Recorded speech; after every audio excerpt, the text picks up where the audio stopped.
Hey everybody, it's TR, and today I'm going to do something a little bit different. Maybe not for me, but for my videos. I'm going to do a little bit of a rant.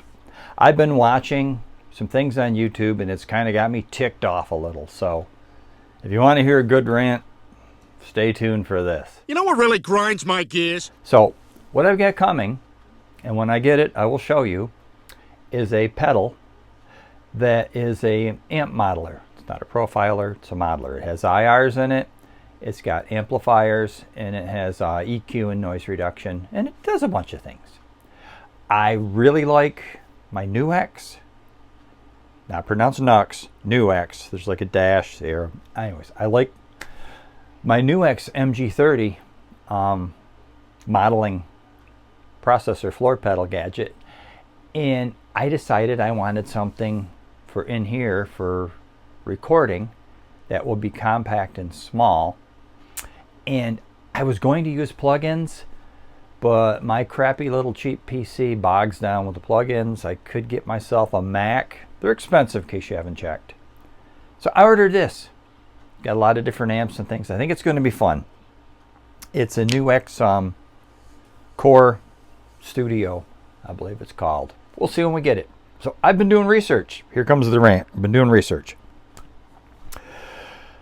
Different reviews and comments on it. People, are either going to like or not like it. So, okay. Number one rant. Andertons did not have a glowing review of it. They showed it. And there's an undercurrent here. Chappers is on the NUX bandwagon. I don't know if you watch Andertons, if you watch Chappers, but they haven't been doing videos for quite a while together. Chappers is plugging NUX. He says he's gotten rid of his Boss Katana because of his NUX Mighty 60, and I'll admit it sounds interesting, but I've got a couple Katanas and I'm not going to spend money on the NUX. But I like their white box technology, their modeling.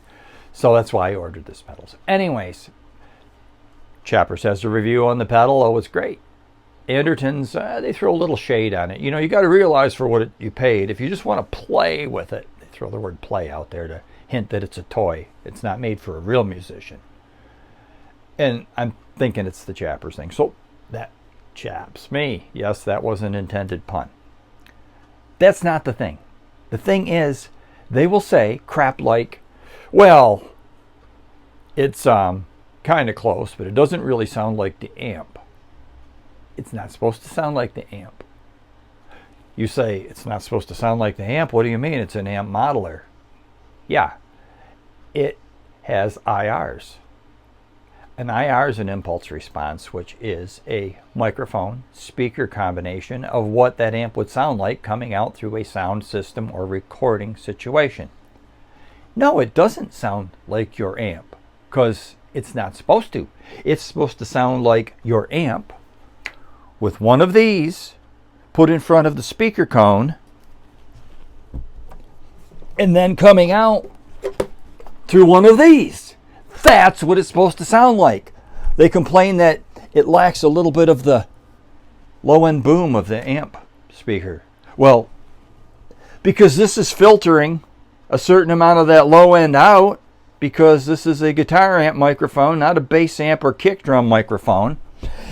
And PA speakers, generally, what they're using nowadays in the big venues are tens and horns, flown in an array, and bass bins. So, yeah, it's coming out one of these or your FR, which the whole point of that is it sounds like the amp with the mic, with the speaker mic'd up coming out a PA system. Over and over the reviews. Well, it doesn't quite sound like the amp. It's not supposed to sound like the goddamn amp. There's that. Then they got the guy that likes it, but there's just not enough gain on the models. He's got to put a drive pedal in front of it.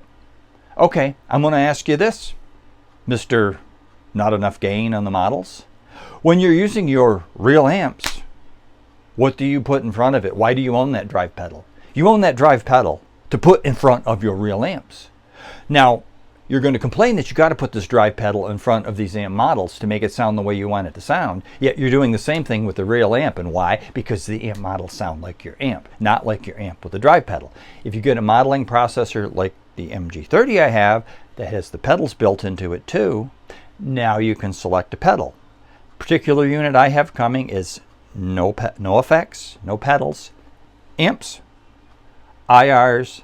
There's some noise reduction to be nice, and there's some EQ for tailoring. Okay, that's my rant. Yeah, amp sims,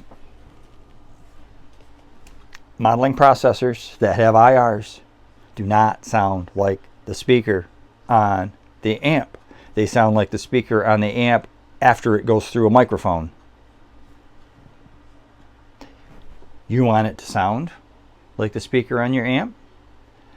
This isn't the product, this is the Line 6 one, but same idea. What do? You turn off the IR, and then you run this into the power amp section of your amplifier. This becomes the preamp. Now, your amplifier speaker sounds like your amplifier speaker. The only problem is you're stuck with the goddamn one you got instead of an array of different ones. And by the way, I'll do a quick little review when I do get this new X pedal. You can load your own IRs into it, which perked my interest. And the fact that it's a little smaller than a Boss pedal. So it's going to sit right over there on my desk, and I can use it for doing YouTube videos. I can use it to record into my DAW, and it's not going to take up much space, and I'll have a whole bunch of amps that I can use. So anyways, thank you for listening, anybody that has. And you guys have a good day.